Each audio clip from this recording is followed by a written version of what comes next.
All right, so let's jump right in. Today, we're taking a closer look at the life of a really incredible spiritual figure from the late 19th and early 20th centuries in India, Sai Baba of Shirdi. And our guide for this whole explainer is going to be the main book about his life, called the Sri Sai Satcharita. Right off the bat, you're hit with this central puzzle about Sai Baba. What was he? A Hindu saint or a Muslim holy man, what's called a fakir? And this wasn't just a question people had about him. It was an enigma he seemed to actively create his entire life. And you see this duality in literally everything he did. I mean, he lived his whole life in a rundown mosque, but he kept a sacred Hindu fire, the Duni, burning there 24/7. When he passed, he was buried like a Muslim, not cremated like a Hindu. But maybe the most brilliant thing he did was merge the two faiths in celebration. He actually arranged for the huge Hindu festival of Ram Navami and a Muslim fair called Urus to happen on the very same day, in the same town, with everyone celebrating together. How amazing is that? So how do you even begin to get a handle on a figure like this? Well, the best way in is through the eyes of the person who wrote it all down. And here's the kicker. He wasn't some lifelong devoted follower. Nope. He was a skeptical, highly educated government officer named Govind Raghunath Dabolka. Dabholkar's journey to meet Baba actually started with him arguing that spiritual gurus were completely unnecessary.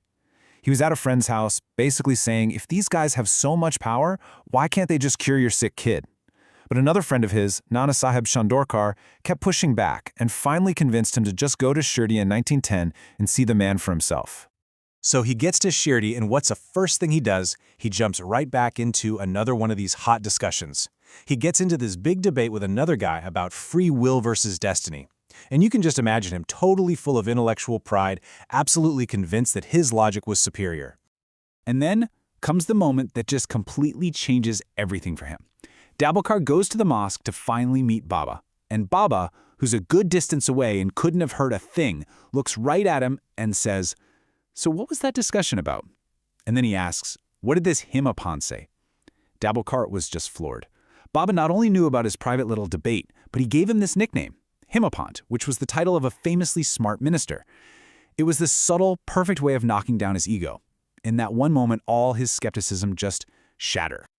So with his intellectual pride completely checked, Dabolkar was finally open to really understanding the depth of Sai Baba's wisdom.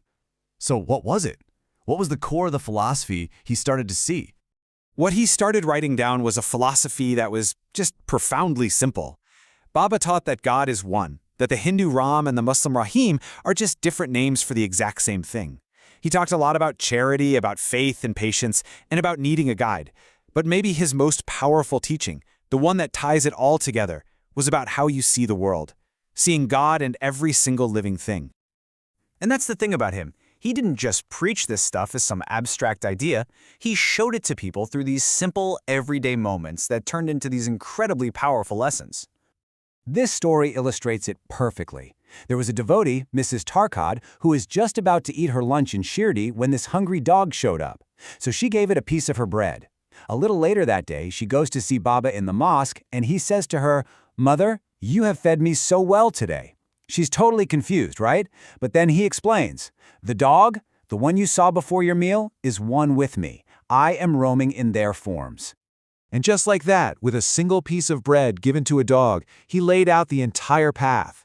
It starts in your mind, letting go of the idea that you and that dog are separate, and it ends with a simple act of kindness.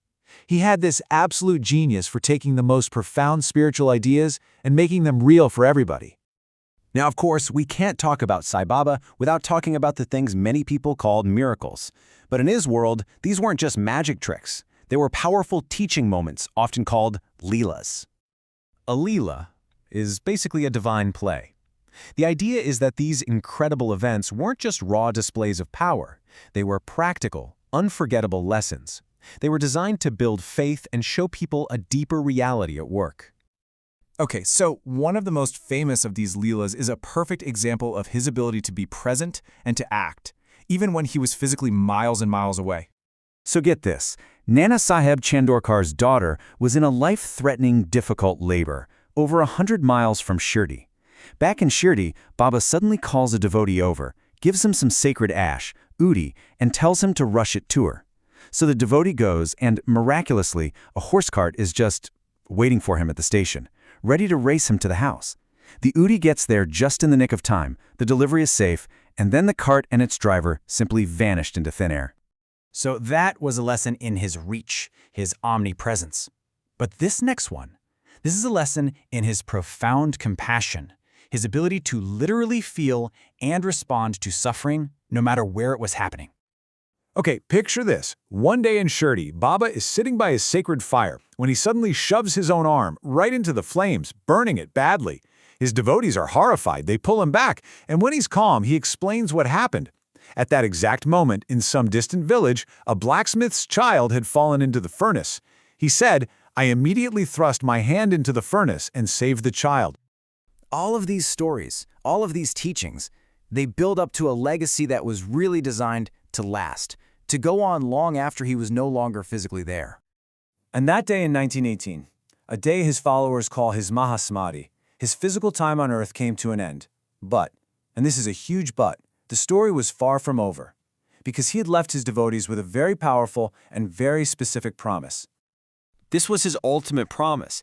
He told his followers not to worry, that even after he was gone, his very essence would continue to speak, to guide, and to communicate with anyone who truly had faith in him, right from his own tomb. And that promise right there is the bedrock of his entire lasting legacy.